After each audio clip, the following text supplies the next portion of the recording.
Mira, la verdad es que los fundamentos del liberalismo no son únicos ni son exclusivos. Podrá uno encontrar diversos autores que lo fundamentan en distintas bases. De hecho, hay autores que fundamentan el liberalismo en el consecuencialismo, es decir, en la utilidad, la eficiencia que genera para el conjunto de los individuos en agregado, ¿no? Habrán liberales que lo justifiquen desde un punto de vista deontológico, ¿no? Es lo moralmente correcto, lo éticamente aceptable. Sin embargo, yo creo que más allá de la aproximación que se tenga al liberalismo, uno va a encontrar unos factores comunes que son los pilares sobre los cuales se sostiene. El primero y fundamental es el respeto irrestricto a la libertad como valor supremo. El segundo es el respeto a los derechos de propiedad como el mecanismo para poder ejercer esta libertad. El tercero es la creencia en que el mejor sistema para que se asignen los recursos en una sociedad y para que se creen más recursos es el proceso espontáneo del mercado. El cuarto es que exista un rule of law, entendido como una igualdad ante la ley. El quinto, diría, es la comprensión del individualismo metodológico. Es decir, partir de que uno solamente puede estudiar la sociedad o estudiar los fenómenos sociales desde la óptica del individuo, porque es lo único que existe.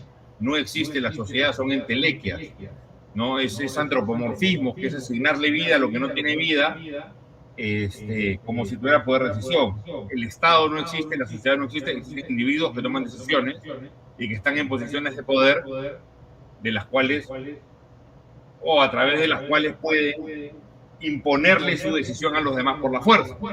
Y eso somos sospechosos. Entonces tratamos de limitarlo mediante un gobierno de leyes y no de hombres, como decía John Adams, es decir, mediante reglas, mediante igualdad ante la ley, y tratamos de entender que el análisis se debe hacer de cada individuo. También creo que creemos en el subjetivismo. El hombre es la medida de todas las cosas. Y la única forma que tenemos los seres humanos para poder manifestar nuestras preferencias o tener preferencias es nuestra subjetividad. Y entonces nadie puede decir qué es lo que a mí me gusta mejor que yo, qué es lo que yo debo hacer mejor que yo en la generalidad de los casos. Hay algunos otros conceptos o pilares sobre los cuales se basa el liberalismo, pero yo te diría que estos que te he dicho son fundamentales y son comunes a quienes puedan defender las ideas de la libertad sobre la base de un consecuencialismo o sobre la base de una visión deontológica.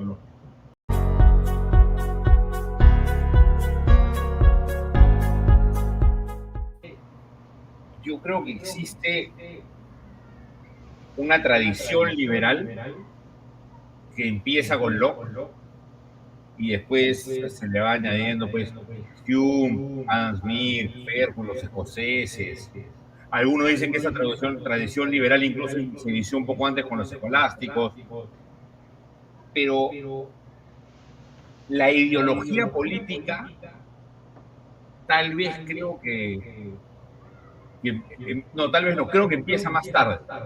No sé si empieza con los manchesterianos, no sé si empieza con el liberalismo de Mises como un libro ya sistematizador. Como teoría. Como teoría, hasta antes hay una tradición de gente que va aportando ideas de la libertad, pero sin tener claro que están haciendo un cuerpo, un organismo doctrinario, ¿no? Es una investigación que tengo pendiente.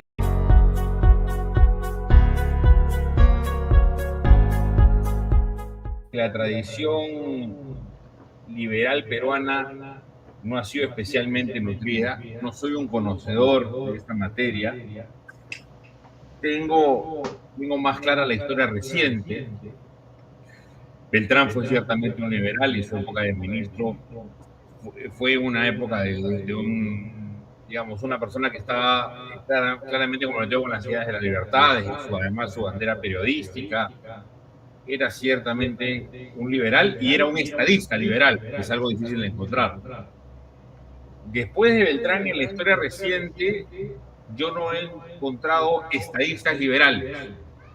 He encontrado aventuras políticas o muy dignos representantes del liberalismo a nivel social.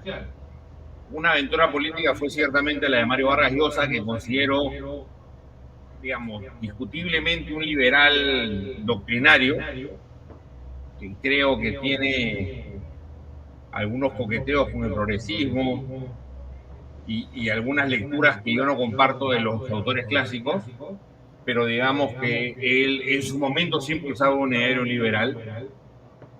Tenemos a los jóvenes turcos, de los que además Paul y yo somos buenos amigos, que ciertamente marcaron una pauta liberal en el final de los 80, inicio de los 90,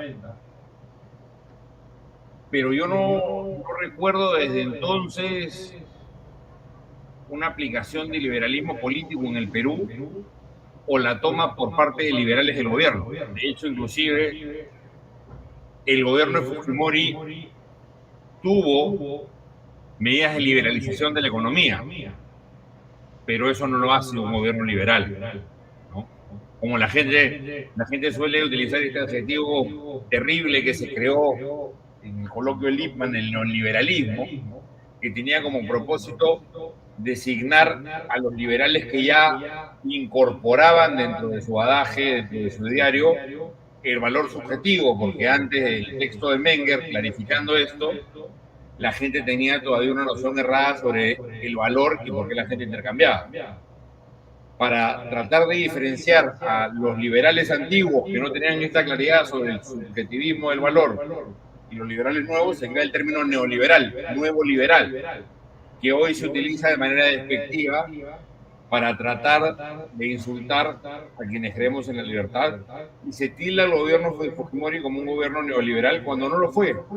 Lo único que fue un gobierno que aprobó ciertas medidas que favorecían el funcionamiento de los mercados, con resultados estupendos en lo referido a esas medidas, que fueron inclusive muy pocas, pero eso no lo hizo un gobierno liberal. Entonces, no sé si más allá, más atrás, en el tiempo de Beltrán, hubieron representantes realmente importantes del liberalismo en el Perú. Paul, seguramente que es un experto en la materia, nos podrá